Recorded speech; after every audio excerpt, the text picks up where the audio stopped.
ಆಚಿ ಮಸಾಲ. ಎಂತ ಅಡಿಗೆಯ ರುಚಿಯಾಗೋ ರಹಸ್ಯವು 20 ರೂಪಾಯಿ. ಈಗೇನಾಗಿದೆ, migration, internal migration, local migration, state ಒಳಗಡೆ, ಇಂಟರ್ ಸ್ಟೇಟ್ ಮೈಗ್ರೇಷನ್.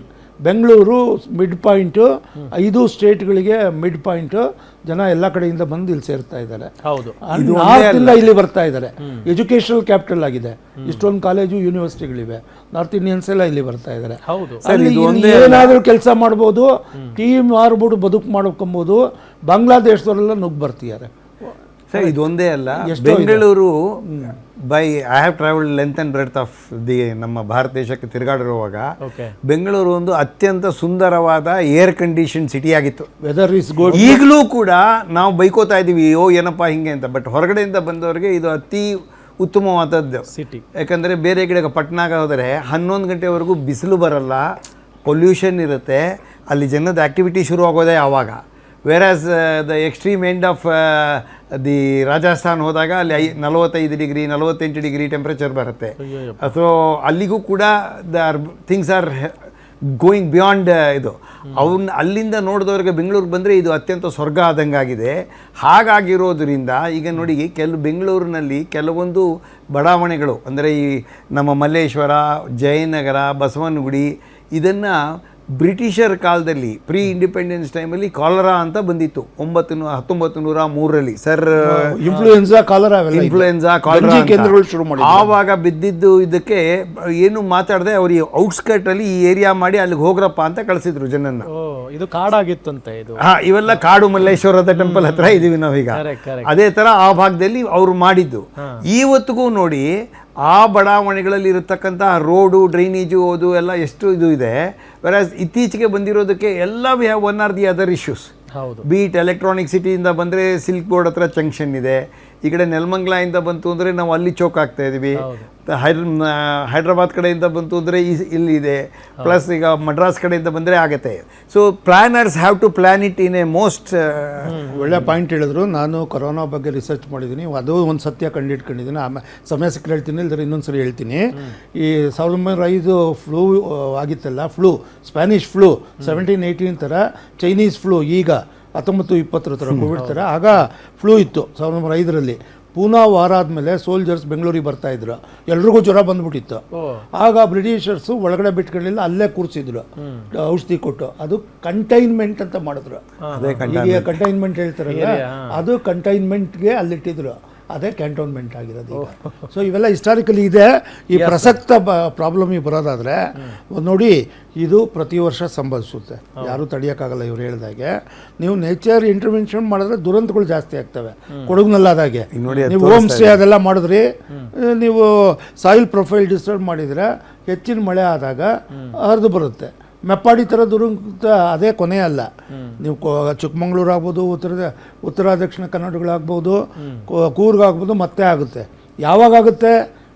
ಹೆಚ್ಚಿನ ಮಳೆ ಆದಾಗ. ವರ್ಷಕ್ಕೊಂದ್ಸರಿ ಹೆಚ್ಚಿನ ಮಳೆ ಆಗುತ್ತೆ. ಯಾವಾಗುತ್ತೆ ಹೆಚ್ಚಿನ ಮಳೆ? ಅರೇಬಿಯನ್ ಸಿ ಅಥವಾ ಬೆಂಗಾಲ್ ಅಥವಾ ಇಂಡೋನೇಷ್ಯಾ, ಫಿಲಿಪೀನ್ಸ್, ಇಲ್ಲೆಲ್ಲಾದರೂ ಒಂದು ಸೂಪರ್ ವಾಲ್ಕನೋ ಎಕ್ಸ್ಪ್ಲೋಡ್ ಆದಾಗ. ನೀವು ತಂಬೋರಾ ಅಂತ ಟೈಪ್ ಮಾಡಿ ಗೂಗಲ್ನಲ್ಲಿ, 1815ರಿಂದ 21 ತನಕ ಏನಾಗಿತ್ತು ಅಂತ ಗೊತ್ತಾಗುತ್ತೆ. ಅಷ್ಟು ದೊಡ್ಡ ಇಡೀ ವಿಶ್ವಕ್ಕೆ ದುರಂತ ಆಗಿತ್ತು. ಆಗ ಆ ನಂತರ ಮೊನ್ನೆ 18-19 ಕೇರಳ, ಕೊಡಗು ದುರಂತಕ್ಕೆ ಕಾರಣ ಇನ್ನೊಂದಿದೆ, ಹವಾಯಿ ದ್ವೀಪ. ಈಗ ನಾವೇನು ಸೆಂಟ್ರಲ್ ಪ್ಯಾಸಿಫಿಕ್ ಎಲ್ನಿನೋ ಅಂತ ಹೇಳ್ತೀವಿ, ಅದು ನಿಜ. ಎಲ್ನಿನೋ ಆಗ್ತಾ ಇರೋದು ನಿಜ. ಆದರೆ ವಿಜ್ಞಾನಿಗಳು ಹೇಳ್ತಾ ಇರೋ ಸೋಲಾರ್ ರೇಡಿಯೇಷನ್ ಕಾರಣ ಅಲ್ಲ. ಅದಕ್ಕೆ ಒಳಗಡೆ ಭೂಮಿ ನೀರಿನ ಒಳಗಡೆ ಸಿ ಫ್ಲೋರ್ ವಾಲ್ಕಿನೋಗಳಿವೆ. ಅದು 1000 ಡಿಗ್ರಿ ಸೆಂಟಿಗ್ರೇಡ್ ಲಾವಾ ಹೊರಗಡೆ ಬಂದಾಗ ಅವು ಒಳಗಡೆ ಬರ್ನರ್ಗಳಿದ್ದಾಗೆ ಸಾವಿರಾರು ಇವೆ ಸಮುದ್ರದ ಒಳಗಡೆ. ಅವು ನೀರನ್ನು ಬಿಸಿ ಮಾಡ್ತವೆ, ಅದು ವಾರ್ಮ್ ಆಗುತ್ತೆ. ಆ ವಾರ್ಮ್ ಆದಾಗ, ವಾರ್ಮಿಂಗ್ ಫೇಸ್ ಆದಾಗ ಎಲ್ಲಿನೋ ಅಂತೀವಿ. ಜ್ವಾಲಾಮುಖಿ ತಣ್ಣಗಾಗಿದ್ದಾಗ ನೀರು ತಣ್ಣಗಾಗುತ್ತೆ. 2 ಡಿಗ್ರಿ ಕಮ್ಮಿ ಆದರೆ ಲಾನಿನಾ ಅಂತೀವಿ. ಈಗ ಆಗ್ತಾ ಇದೆ. ಏನು ಕಿಲೋವಾ, ಮೋನಲೋವಾ, ಹವಾಯಿಯನ್ ಆರ್ಚಿಪೆಲಾಗೋ ಸಿರೀಸ್ ಆಫ್ ಐಲ್ಯಾಂಡ್ಸ್ ಇದೆ. ಅಲ್ಲೆಲ್ಲ ಮ್ಯಾಗ್ಮಾ ಮೇಲ್ಗಡೆ ಬರ್ತಾ ಇದೆ. ಈ ಒಂದು ಅರ್ಧ ಕಿಲೋಮೀಟ್ರ್ 1 ಕಿಲೋಮೀಟ್ರ್ ಸಮುದ್ರ ತಳದಿಂದ ಒಳಗಡೆ ಮ್ಯಾಗ್ಮಾ ಚೇಂಬರ್ಸ್ ಆಗಿರುತ್ತೆ, ಮ್ಯಾಗ್ಮಾ ರಿಸರ್ವೈರ್ಸ್ ಆಗಿರುತ್ತೆ.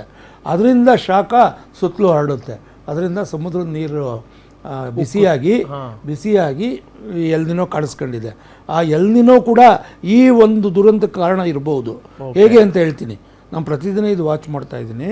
ಕಳೆದ 1.5 ತಿಂಗಳಲ್ಲಿ 2 ಭೀಕರ ಚಂಡಮಾರುತಗಳಾಗಿದ್ದು ಮಿಡ್ ಪ್ಯಾಸಿಫಿಕ್ನಲ್ಲಿ ಇದೇ ಏರಿಯಾ ಸುತ್ತಮುತ್ತ. ಅದು ಭಾಳ ದಿನ 15 ದಿನ ಹಾಗೆ ನಿಂತಿತ್ತು. ಯಾವುದೋ ಸೈಕ್ಲೋನ್ ಡಾಲ್ಫಿನ್ ಅಂತ. ಆಮೇಲೆ ಮೂವ್ ಆಯಿತು. ಮೂವ್ ಆಗಿ ಪಶ್ಚಿಮಕ್ಕೆ ಬಂದು ಫಿಲಿಪೈನ್ಸ್ ಕಡೆ ಬಂದು ಚೈನಾಗೆ ಹೋಯ್ತು, ಆಯಿತಾ. ಆಮೇಲೆ ಇನ್ನೊಂದು ಸೈಕ್ಲೋನ್ ಲಾರಾ ಅಂತ ಒಂದು ಬಂತು. ಅದು ಹವಾಯ್ ದ್ವೀಪಗಳನ್ನೆಲ್ಲ ನಾಶ ಮಾಡಿಬಿಡ್ತು. 165 ಕಿಲೋಮೀಟರ್. ಇದು ಡಾಲ್ಫಿನ್ 205 ಕಿಲೋಮೀಟರ್. So category 4. ಅದೆಲ್ಲ ಆದಮೇಲೆ ಈಗ ಪ್ರಸಕ್ತ ಸ್ಯಾಲಿಯಸ್ ಅಂತ ಒಂದು ಆ್ಯಕ್ಟಿವ್ ಆಗಿದೆ. ಅದು 150 ಕಿಲೋಮೀಟರ್ ಸ್ಪೀಡಲ್ಲಿ ಬರ್ತಾ ಇದೆ. ಫಿಲಿಪೈನ್ಸ್ಗೆ ಹತ್ರ ಬರ್ತಾ ಇದೆ, ಟೈವಾನ್ಗೆ ಹತ್ತಿರದಲ್ಲಿದೆ. ನಾಳೆ ನಡೆದು ಎಲ್ಲಿ ಬರುತ್ತೆ ನೋಡಬೇಕು. ಹೆಚ್ಚಿನ ಮಟ್ಟದಲ್ಲಿ ಚೈನಾಗೆ ಎಂಟ್ರಿ ಆಗುತ್ತೆ ಅಂತ ಪ್ರೊಜೆಕ್ಟ್ ಮಾಡಿದ್ದಾರೆ. ಅದು ಚೈನಾಗೆ ಎಂಟ್ರಿ ಆಗಿ ಅದೇ ಲ್ಯಾಟಿಟ್ಯೂಡಲ್ಲಿ ಟಿಬೇಟಿಗೆ ಬರೋ ಚಾನ್ಸ್ ಇದೆ. ಟಿಬೇಟಿಗೆ ಬಂದರೆ ಅಲ್ಲಿ ಮಳೆ ಆದರೆ down the slope Nepal ಬಿಹಾರ್ಗೆ effect ಆಗುತ್ತೆ. ಇನ್ನೊಂದು ನಾರಾ ಅಂತ NARRA ಅಂತ ಟೈವಾನ್ ಹತ್ರ, ಅದು ಕಡಿಮೆ ಇದೆ, 65 ಕಿಲೋಮೀಟರ್. ಅದು ಕೂಡ ಆ್ಯಕ್ಟಿವ್ ಆಗಿದೆ. ನಾನು ಏನು ಹೇಳಕ್ಕೆ ಹೊರಟಿದ್ದೀನಿ ಅಂದರೆ, ಈ ಸೈಕ್ಲೋನ್ಗಳೆಲ್ಲ ಆ್ಯಕ್ಟಿವ್ ಆಗಿದ್ದಾಗ ಸುತ್ತಮುತ್ತ ಮಳೆ ಬರೆಸುತ್ತೆ. ಬಟ್ ಎಂಡ್ ಫೇಸ್ನಲ್ಲಿ ರೆಮನೆಂಟ್ ಕ್ಲೌಡ್ಸ್ ಇರುತ್ತೆ, ಅವು ಪಶ್ಚಿಮಕ್ಕೆ ಬರ್ತವೆ. ಅವೆಲ್ಲ ಒಂದು ಕಡೆ ಶೇಖರಣೆ ಆಗಿ ಈ ಟಿಬೇಟಲ್ಲಿ ಶೇಖರಣೆ ಆಗಿ ಮಳೆ ಬಿದ್ದಿರೋ ಚಾನ್ಸ್ ಇದೆ.